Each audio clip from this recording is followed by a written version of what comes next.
present today as I recap all that transpired this past Saturday.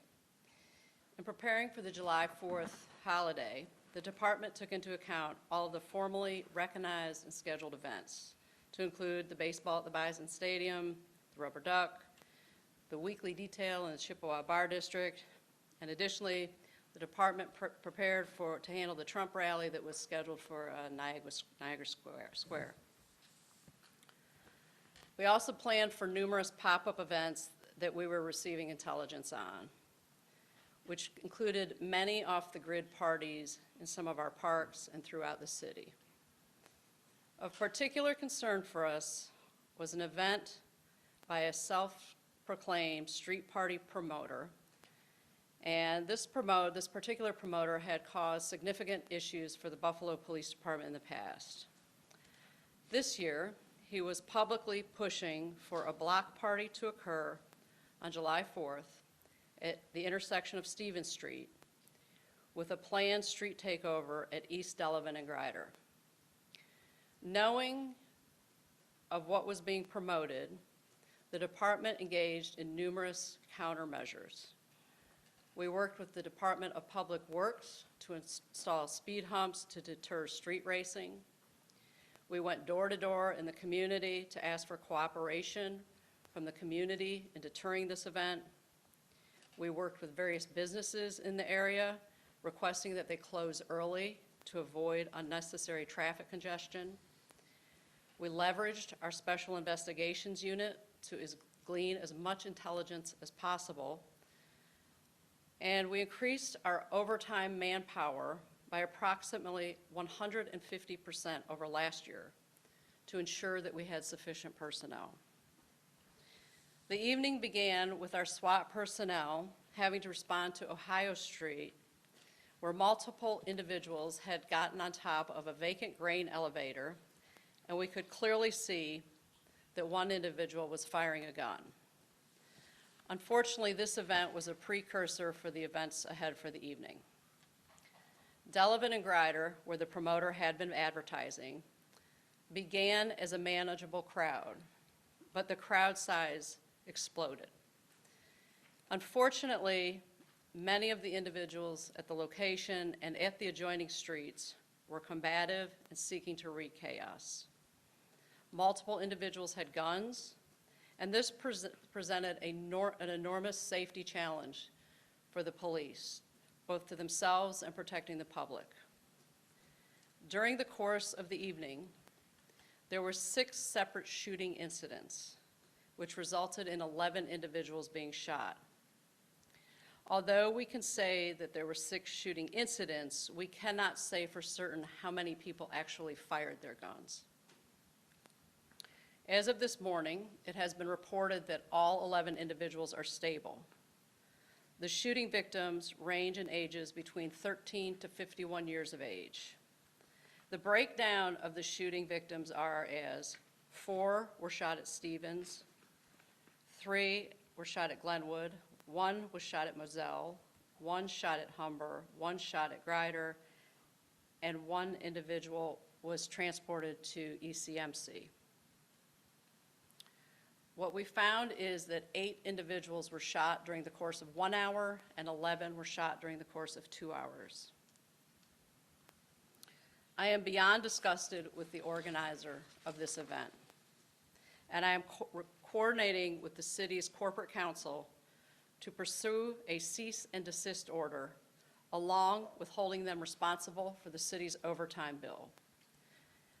In Atlanta, where I worked previously, this was an avenue that the police department, in conjunction with the city's law department, pursued quite successfully when confronted with irresponsible promoters and/or business owners. While none of our officers were injured during the July 4th evening, we had another incident that was extremely disturbing occur in South Buffalo. The officer was dispatched to a fight call on the street where he lives. He handled the call, he left the call, and shortly thereafter his home was vandalized with his wife and 2 children inside. Whether the vandalism was caused by a gunshot or by an object being thrown through the window, at the window, we don't know. But it was traumatic for them involved. Separately, the Chippewa Bar District had multiple large fights. And I will say in conclusion, many of the officers working on July 4th were subjected to gross verbal abuse, and they had their physical safety threatened for prolonged periods of times. And to them, I say thank you for handling yourself so professionally, and your restraint is to be commended. This cannot be who Buffalo is. And as the Commissioner of Police, I will do everything within my authority to arrest, prosecute, and convict those individuals who are traumatizing others. Thank you. I'm available for questions. The officer whose home was vandalized, there were reports that, he was responding to a large crowd in the area of the neighborhood. They recognized him, or whoever it was, and, then went and attacked the house. I mean, can you give us some more details about, was he responding to an area where he lived? So he normally works in a different district, but for this particular day, he was assigned to the district he actually lives in. There was a fight call on the street.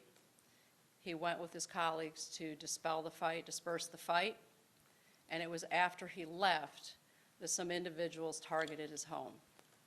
We're getting conflicting reports on whether shots were fired into the house or whether objects were thrown to shatter the windows. And was that fight near his home? It was on the street, the same street. Commissioner Shields. Good afternoon, ma'am. As part of your strategizing beforehand and some of the steps you took, I was wondering if part of that step included any mutual aid from Erie County Sheriff's deputies, state police, anything like that, or did you have to bring them in during the incidents, or is that part of what's going to go on going forward?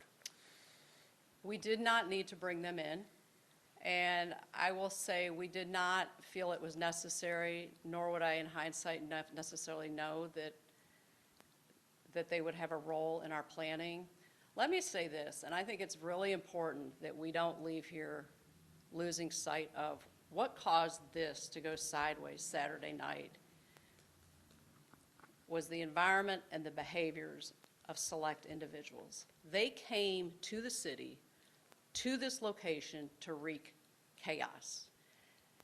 And that in and of itself is unacceptable, and that needs to be what we are targeting, whether it's through enforcement efforts by the police, whether it's by continued outreach by our nonprofits, whatever it may be. But I'm not going to, we need to hold those individuals who are finding this acceptable accountable. And I think what's been particularly compelling for me today is we have an idea of who is coming to these events. And Chief McAllister is responsible for the E District, and where most of this occurred. He did an enormous amount of outreach. We rode around for a couple of hours on, I believe it was Wednesday, to ensure we're prepared. And he was out there being insulted and threatened for hours on end July 4th. But his perspective on who attended this event, I believe, is very compelling. And if you don't mind saying a few words to that, Todd, I think it would be enlightening for the people.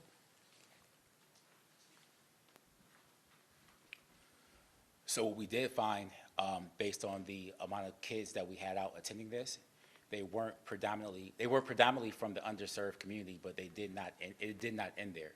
Some of the kids or people who attended this event were from other parts of Erie County. It wasn't just the underserved. They were from areas of Lancaster, and they were also from families potentially that would not be considered in the underserved grouping. And how they got there? So what we found too is that there were a lot of kids that actually came in Ubers. We had multiple cars parked on different streets. So while many kids did walk to the area from their particular homes, Ubers dropped these kids off in the parking lots, which we had secured for the entire night. And even at the end, when it was time to take most of these kids home, we had problems with Ubers entering the area of where we were trying to secure, or the area we were trying to secure and move kids out of. When you say kids, is this gang-related, and where do you go with your approach to youth in the city of Buffalo and outside of the city of Buffalo and preventing things like this from happening in the future? Yeah. So, thank you. I don't think you scrap what you're doing. You know, leading up to this, we had not had a shooting in a couple of weeks. We seized 58 guns in June, 300-plus guns year-to-date. I think it's really, we need to focus on the fact this was one promoter who promoted an event that was geared towards creating chaos and violence, and he succeeded. And that goes back to the accountability piece. These individuals cannot get a pass. And so we remain committed. We do a ton of outreach with our nonprofit groups. There's numerous programs funded through the state's GIVE program, which comes to the Department of Criminal Justice. And we're not giving up on that. I've met and spoken with a couple of council members in the last couple of days to reiterate their support and how they can help us connect with some of these communities that are engaged in some of this behavior. But as Chief McAllister said, the promoter drew in people from outside a much larger footprint, many of whom had many other options. They weren't at-risk, underprivileged children. They were kids who were looking to wreak havoc, and they came into our city to do it, and that's just not acceptable. Who is this promoter? And are they going to be arrested? So they promoted an event last year, similar event. They were arrested. Unfortunately, the charge on them was a misdemeanor, it means nothing to me charge, which is why I'm working with corporate counsel, because I believe that you really have to go after these individuals in their pocketbook. And I'm really hoping that, because my heartburn is, I don't want to see him trying to promote an event in 2 weeks from now. And so it's really imperative that if we have the legal authority to get a cease and desist, to get a bill in front of him, we do that. It's a balancing act. I don't need to tell you all this, and this goes back to your question somewhat. Do you throw in the kitchen sink on resources? Do you just have every police agency, every resource out there, and then you're over-policing, and then you're creating dissension in a community that just wants to have a barbecue? Because these folks have a right to be in their homes. They have a right to have a cookout like everybody else. So we don't want to create a police state. It is a balancing act. And I'm also acutely aware the more police we throw to a problem, the greater likelihood we have an officer-involved shooting, which we want to avoid at all costs.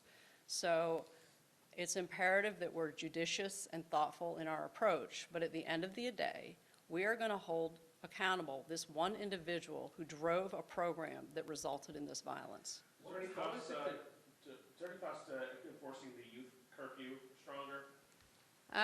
I believe it's my understanding that would require council approval. And I think that would require a much larger discussion with the mayor and city council for that to occur. And what about staffing? I know you're talking about throwing the kitchen sink at events, finding the balancing act. What do you think, better staffing, more staffing, and how many vacancies are there right now in the police department? So I think that there is, so again, I go back to staffing did not cause this issue Saturday night. What caused this issue Saturday night was a promoter who was promoting essentially violence. We had an increase, our overtime was increased 150% over last year. So great, next year we do 300% over. But we have to deal with the problem at hand. I think there's this discussion to be held around staffing, and that certainly will occur during CBA negotiations, but I am not letting this promoter off the hook. When you say But that do you this feel you're event is geared understaffed? towards, Sorry. But do you feel you're understaffed? I did not feel that we were understaffed Not Saturday just on night. that one night. No, Obviously you brought in extra people, they were Right. working very hard, it's not that, but overall, do you feel that you have enough police officers to keep the city safe? I have been here but a couple of months, and every day I'm assessing how we staff, how we manage, where there's room for improvement, and I will continue to do that. Commissioner, is the promoter local, and will the cease and desist order even matter to him? And my next question is, was there any correlation So I'm just now getting with the law department. So to your question, will they care about a cease and desist order? Probably not, which is why you have to go after their pocket and their money. And also if there's potential for criminal charges. I don't believe that we have formed a nexus between Niagara Falls. No, we have not, between Saturday night, what occurred there and what occurred in Buffalo. Could you walk us through, you mentioned Stevens, Glenwood, East Sullivan, and Ryder. Could you maybe clarify the timeline of these incidents and when these shootings occurred? And perhaps what lost they were? I think that for that level of detail, we can probably just write it down for you, and it will be easier for you to read it. We can certainly afford that to you. I have that in a separate Is document. anybody arrested? Well, we attempted to make arrest at the front end of the evening, and what we found was our officers were being surrounded by individuals, and it became a safety issue, and then crowd control took over. So you would think there would be a huge number of arrests, but the reality of it is we were just overwhelmed on managing the crowd size. When you say that this promoter was geared this event towards creating chaos and violence, how so? I think that if you are saying that you just want people to come to the middle of it in an intersection, and I think that his past performance is indicative of what he saw today. What But, like, was what was the he doing? promoter billing this event as, and was he doing it through social media? You know, how did people know where to go, how to show up, what they were expecting it to be? It's a street takeover. Take over the street. It's that simple. Social media, yes. So he was billing it as a street takeover? Yes. And you had intelligence ahead of time that Yes, and he wasn't subtle in his advertising either. could he potentially face any charges for these shootings? I don't know. I don't know. So the thought here is that these shootings, all of them, is that fair to say, stemmed from the street takeover event? You know what? I think that clearly they were all, for the most part, they were in the footprint of the street takeover event. One was several blocks removed. Interestingly, we've found that many of our shooting victims are uncooperative, so we're not getting the level of feedback or intelligence one would hope there. Again, it's still the early stages of our investigations, which is why, I mean, our first thought was to be here yesterday providing you with sound, but the reality of it is the sound we provide has to be accurate. And it was simply too chaotic for us to have weaved together an accurate picture. But that is something we're still working on, getting the shell casings, matching the shell casings up, seeing if the locations are interrelated. But all of these shootings happened in the area and in the time frame that this takeover was happening? Correct. I know it's an obvious question, but what is fueling this anger, this, you know, that you want to take over a street, be disruptive, as you said, promote violence, chaos? What is the genesis of all that? I think a sociologist would be much better quick to answer that than me. As a cop, as a commissioner, what's your sense? I just think, you know what, for us, I go out every day and I want us to do the job fairly, treat people with respect, and I think that our ask would be the same. How did the promoter make money for this? I think that's a question for him. Hopefully you can ask him while he's behind a cell. You mentioned how overwhelming this was for the officers, and you said this before, they put their lives in danger every day when they respond to events like this. As you go into CBA negotiations, as you see what these officers do every day, as you get more experience in this department, how do events like this change the way you think about these officers and you think about approaching CBA negotiations?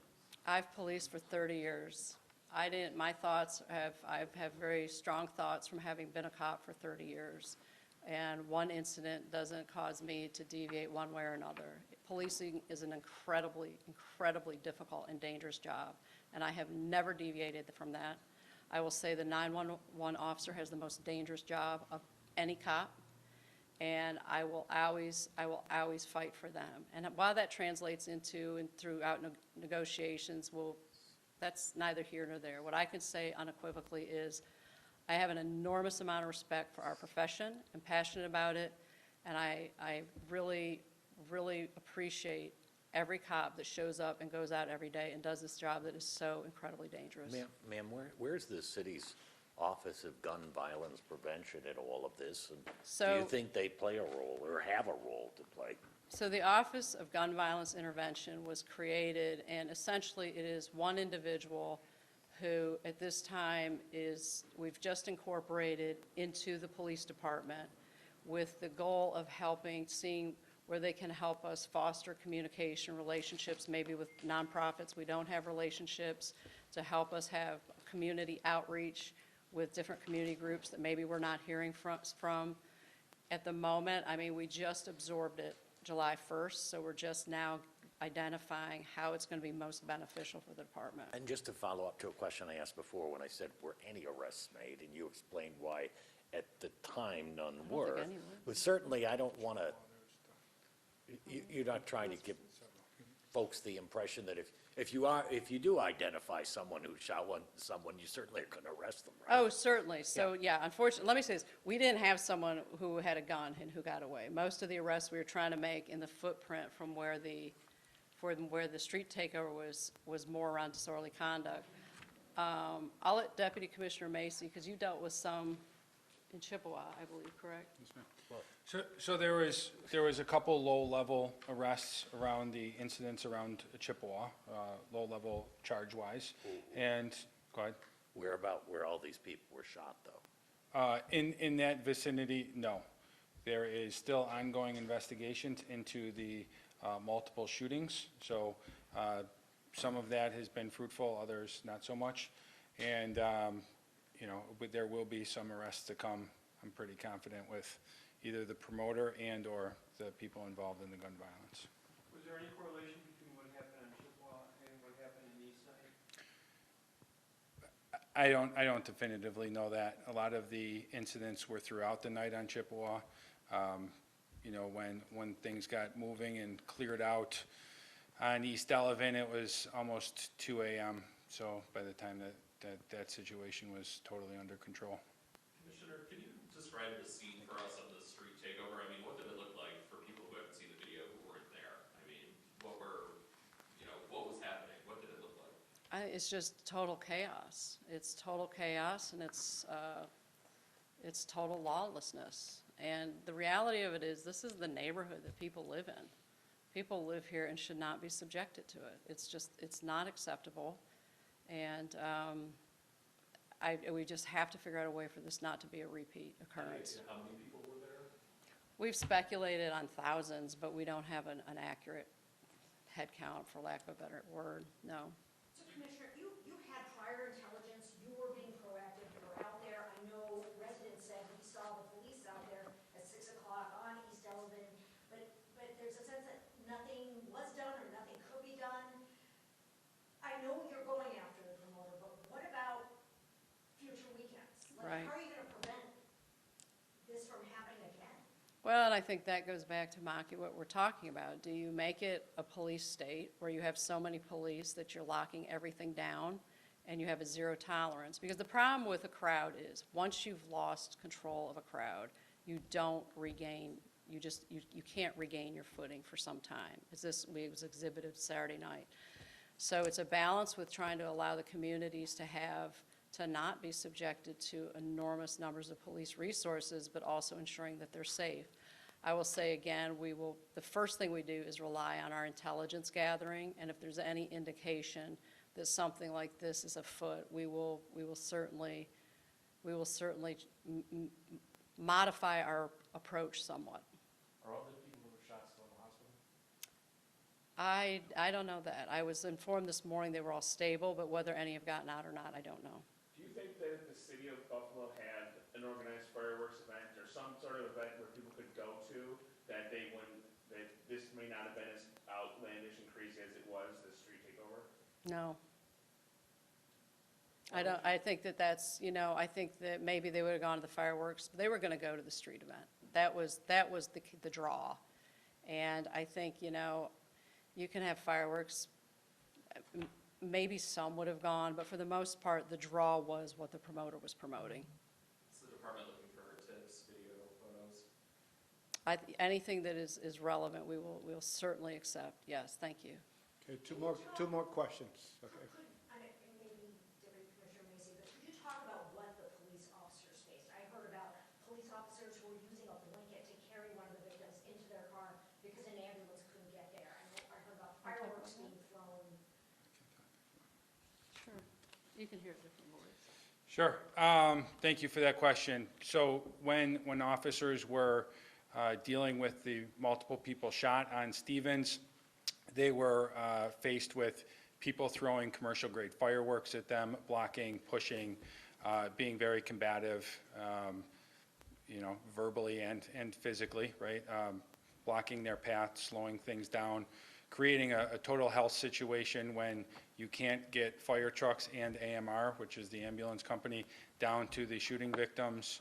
So that's where the posture noticeably changed for the police to be able to being a little bit more active in how we're going to take care of that situation. Okay, last question. The promoter's name, are you going to give it out or not? Not right now, Why? because we're going to look at all the different options that we have to be able to leverage against him, both criminally, civilly. Can you say So- where they're from? They're from Buffalo. Oh, they are from Buffalo. Yes. They brought people from outside. Yep. Any All right. update on the bomb threat? Thank you very much. That's it. That's it. Thank you. Thanks.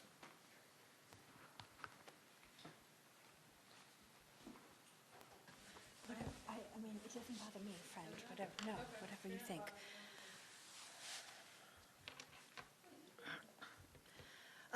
Good afternoon, everybody. I am Deputy Mayor Maria White. I'm here to talk a little bit about the city's sequencing of negotiations with our respective bargaining units.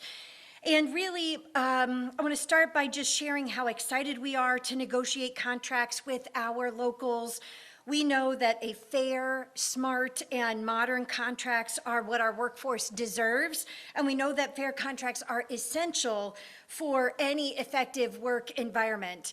The second thing I want to just share is that, when the Ryan administration took office in January, we instituted the formation of labor management committee meetings with our different locals immediately, and have met with local 650, 264 fire, and have our upcoming labor management committee meeting with the Buffalo PBA a little bit later this month.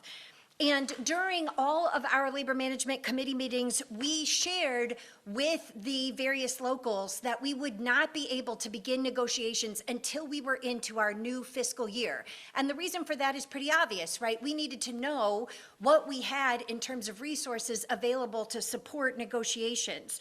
So with that, I am so pleased to share that we have sent messages, communications to each of the respective bargaining units and to their legal counsel, the upcoming schedule. Our plan is to negotiate the contracts in waves based largely on the timing of when each of the respective contracts became expired. So the first contracts to become expired were AFSCME Local 650, which expired in July of 2024, and our crossing guards, which expired in September of 2024. So the first wave of contract negotiations will begin this month, and it will include AFSCME Local 650, our crossing guards, and the fire local 282. Then the next wave of negotiations will occur in the second quarter of this fiscal year, so October through December 2026, and that will include Buffalo PD, our PBA, and it will also include AFSCME Local 264, the blue collar union. And then the final wave of negotiations will begin in the first quarter of next calendar year in January, and that will be with the remaining locals, AFSCME 2651, Teamsters 264, and Operating Engineers Local 17. And I'll just share again, all of that information was shared with our respective locals along with their legal counsel. And we have already begun to prepare for these negotiations with commissioners. And we look forward to the important work ahead of bargaining fair contracts with all of our locals. When was the information shared? Because, I believe you spoke with PBA president yesterday, and he said there's been little to no communication from the mayor's office. So is this kind of a result of that, or when was this information scheduled? I mean, that's just simply false. We met with all of the locals ahead of the budget to give them a presentation of the budget. We indicated specifically at that time that we would not be negotiating with contracts until after the budget was passed, and that immediately thereafter we would get working on it. And then as recently as more than a month ago, I personally communicated to the legal counsel for the PBA what the schedule was and conveyed our timing in the fall of this year. So that just simply isn't accurate. There's been a lot of frustration from the PBA about morale, about having so many people leave, so few people coming in. There's a lot of frustration there. Is there any way this can be expedited? There seems to be a real sense of urgency from their union. Yeah, fire feels that urgency, Local 650 feels that urgency, the crossing guards feel that urgency. I mean, everybody feels that urgency. Our fire local in particular is also putting their lives on the line. So, having 8 contracts expire, all be expired at the same time represents a challenge and a tremendous opportunity. And we recognize that morale is I think, challenged across the city, and we know that getting fair contracts is the best way to tackle that morale. We set out to do it methodically. We retained outside counsel. That's another thing we've been working hard on, another thing we've shared with the council for all of the respective locals. We have a meet and greet forthcoming for the new council, and we're excited about getting that negotiations going because we know it will improve morale, and it's important for the workforce. They deserve a fair contract, and we're looking forward to it. So just for clarification, you are going in order of when contracts expired, and was there any consideration to, I don't want to say public safety because you mentioned fire and police, but was there any?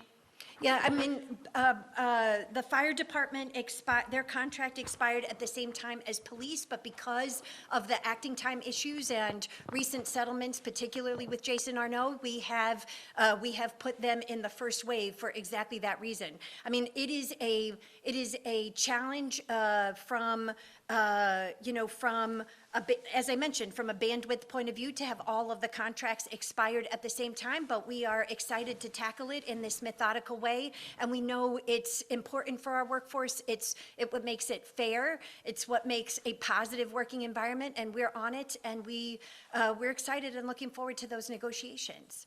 We're also hearing because there isn't a contract that there's no future recruitment for the police happening. Is that true? No, I don't believe that's an accurate framing of the issue, Maki. We've got vacant positions in the Buffalo Police budget, and we intend to fill those vacant positions.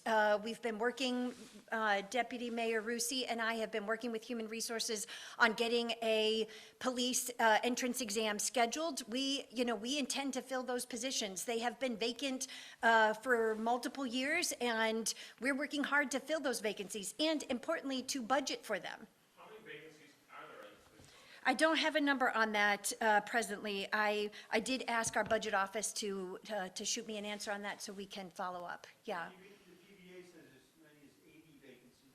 I don't have an answer on that, Jim. I will happily get it for you. If you can't reach new deals, let's say expedition, sooner than later, is there any level of concern about possible strikes that might start? I'm not concerned about that at this time. I think we have a very positive relationship with each of the locals, and despite what I believe to be inaccurate information shared by the PBA president, we continue to respect and look forward to our negotiations with them. Our officers put themselves on the line every single day. We're excited about those negotiations, and I feel very pleased that we will be able to methodically work our way through it. The police contract and the fire contract represent a particular challenge. Why is that? They have not had one single comprehensive contract since the mid-1980s. So since then, they have just simply been negotiating MOA after MOA after MOA. And it's really important that we get a comprehensive contract together so we have a shared document and agree what we are negotiating, what we are changing, and ultimately on an end product. So, we intend to do this in a thorough, comprehensive, high-quality manner that delivers a fair contract for our workforce because we know they deserve it. And I believe you guys have said this already, but these 8 contracts are already factored into the budget in the years Yes, yes, exactly. I mean, that was the reason why we did not want to begin negotiations till we knew what we could work with. We included a $6.5 million, 2% raise just in the contract alone, cash dollars. Any savings we can get around health insurance and other issues, you know, those are all things that we can turn into wage increases for our underpaid workforce. There is a good portion of the City of Buffalo's workforce that is underpaid, and we want to turn around those savings and give it right back in the form of compensation. Mayor Ryan has been clear about that and is excited to do that. But it is going to take work, friends, and it is going to take a methodical approach to working our way through each and every contract. And we're excited about it. It's important work. Yes, last question. What do you think the PBA comments in advance of that rally on Saturday, will affect negotiations? Which comments? Comments about this city administration values the libtard ways more than celebrating this nation's freaking birthday. I'm not going to comment on that. All right, thank you so much, guys. That 2.5%, sorry. 2%, 6.5 million. Every Yes, city employee? yep, correct, yes. Thanks, everybody. Thanks so much.